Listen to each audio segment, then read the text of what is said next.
UP board परीक्षा में अक्सर पूछे जाने वाला चैप्टर 1 का विद्युत का एक क्वेश्चन ये है जो अधिकतर पूछते रहता है। ठीक है ना। क्वेश्चन कैसे सॉल्व करते हैं, जरा पहले क्वेश्चन को समझते हैं। दो बिंदु आवेश प्लस 4e व प्लस e परस्पर a दूरी पर है। ठीक है, तो हम क्या करते हैं, प्लस 4e आवेश यहाँ पर बना लेते हैं और यहाँ से a दूरी पर, ध्यान से देखिएगा, a दूरी पर प्लस e आवेश को यहाँ पर हम बना लेते हैं। क्वेश्चन के अनुसार दो बिंदु आवेश हैं, प्लस 4e और प्लस e a दूरी पर स्थित है। a दूरी पर हमने दिखा दिया जैसा कि चित्र में दिख रहा होगा। इसके बाद कह रहा है एक तीसरे बिंदु आवेश q को, एक तीसरा आवेश है q को, प्लस q या माइनस q नहीं लिखा तो इसे हम प्लस q ही मानेंगे। दोनों आवेशों को मिलाने वाली रेखा पर, ये दोनों आवेशों को मिलाने वाली रेखा है, इस पर कहाँ रखें, यानी किस बिंदु पर रखें कि वह संतुलन में हो। मतलब कि दो आवेश हैं, इन आवेशों के बीच में किसी एक तीसरे आवेश को रखा जा रहा, उस आवेश का मान कितना है, q है, लेकिन ये नहीं कंफर्म हो रहा कहाँ पर रखा जाए। यही पूछ रहा आपसे सवाल में कि कहाँ पर रखें कि वो संतुलन में रहे। जब ऐसा सवाल पूछता है तो मान लेते हैं प्लस 4e आवेश से x दूरी पर, प्लस 4e आवेश से x दूरी पर इस q आवेश को रखा जा रहा है, मान लिया जाता है। कोई जो नहीं यहाँ पर हमने बनाया, यहाँ भी बना सकते हैं और इधर भी बना सकते हैं, उससे नहीं दिक्कत है। मतलब हमने माना कि प्लस q आवेश जो है प्लस 4e आवेश से x दूरी पर स्थित है, जिससे कि ये संतुलन की स्थिति में रहेगा, ये मान लिया है।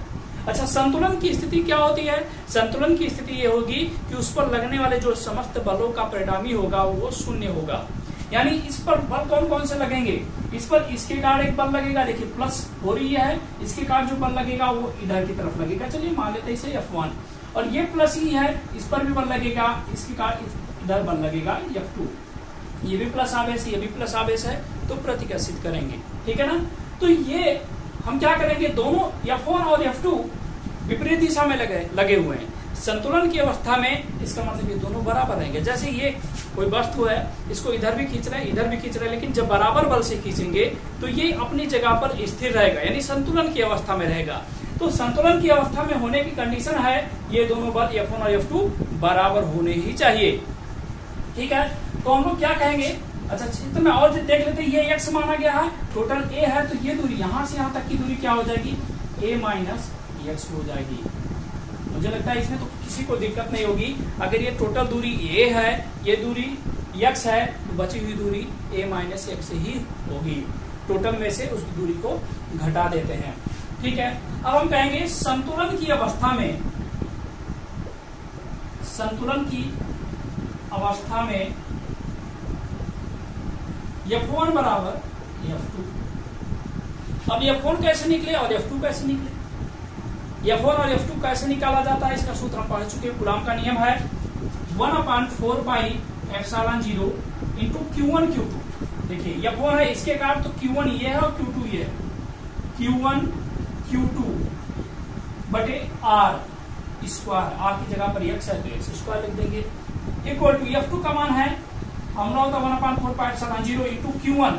देखिए Q1 की बात करें Q हो गया, Q2 की बात करें E हो गया, और बटे R स्क्वायर यानी a माइनस x का होल स्क्वायर।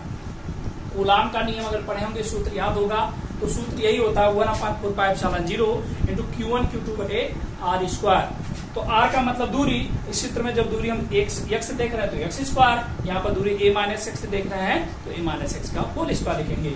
अब देखिए 1/4 पाई एप्सिलॉन 0 दोनों साइड में कैंसिल आउट हो जाएगा, Q यहाँ पर है, E यहाँ पर है, Q यहाँ पर है, E यहाँ पर कैंसिल आउट हो जाएगा। जो बचा उसे लिख लेते हैं 4/x square equal to 1/a minus x का होल स्क्वायर। इसे हमें हल करना है और हल करके x का मान निकालना है। कैसे निकाल सकते हैं, बहुत ही आसान तरीका मैं ये यहाँ पर ये बता रहा हूँ। देखिए वर्गमूल निकालने की जरूरत ही नहीं पड़ेगी, बोर्ड पर अगर चमक रहा होगा यहाँ पर तो थोड़ा माइनस कीजिएगा, आप दिख रहा है। तो कैसे सॉल्व कर सकते हैं, इस 4 को क्या हम 2 का स्क्वायर लिख सकते हैं, और बटे x square equal to 1 square बटे a माइनस x का होल स्क्वायर। मैंने एक दूसरा तरीका अपनाया है। अब क्या कर सकते हैं, जब सब पर स्क्वायर है तो स्क्वायर छोड़ सकते हैं, स्क्वायर छोड़ देंगे तो ये हो जाएगा 2 बटे x equal to 1/a minus x। अगर वैसे तिरछा गुणा करते a माइनस बी का होल स्क्वायर लगाते तब हल करेंगे तब भी वही चीज आएगा। ठीक है, फिर गुणा कर लीजिए 2a minus X equal to X गुणे 1 करेंगे यानी x हो जाएगा 2a minus 2x equal to x. ठीक है ना, इस पर यहां सॉल्व कर दे रहे हैं।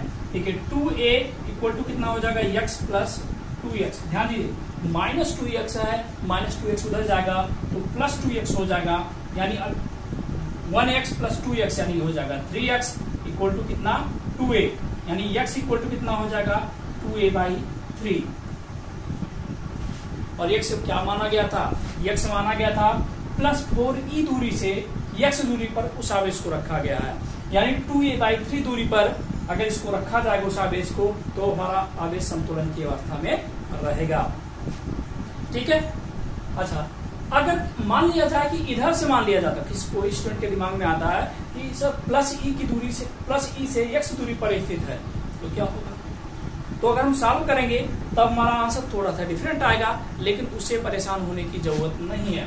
जैसे अगर ये सॉल्व करने के बाद अगर हम सोचें, हम लिख भी सकते हैं प्लस ई आवेश से दूरी, आवेश से दूरी, प्लस ई आवेश से दूरी पूछ रहा है, यानी यहां से यहाँ की दूरी पूछ रहा है। तो देखिए टोटल दूरी a था माइनस ये दूरी कितना है 2a/3, निकल सॉल्व कर चुके हैं पहले। अब इसको अगर हल कर ले तो क्या हो जाएगा 3a माइनस 2a यानी a/3। तो हमारा दोनों आंसर आ गया, चाहे इस साइड से हम सॉल्व करके बताएं चाहे इस साइड से सॉल्व करके बताएं, दोनों ही कंडीशन में हमारा आंसर आ चुका है। अगर आप लोग को ये अच्छा लग रहा हो, समझ में आ रहा हो तो चैनल को अपने ग्रुप पे इस वीडियो को लिंक को शेयर कर दीजिएगा और अपने दोस्तों को भी पढ़ने के लिए कहिए, प्रेरित कीजिए, जिससे हमें भी प्रेरणा मिले और ज्यादा से ज्यादा क्वेश्चन हम डेली सॉल्व करा पाए। धन्यवाद।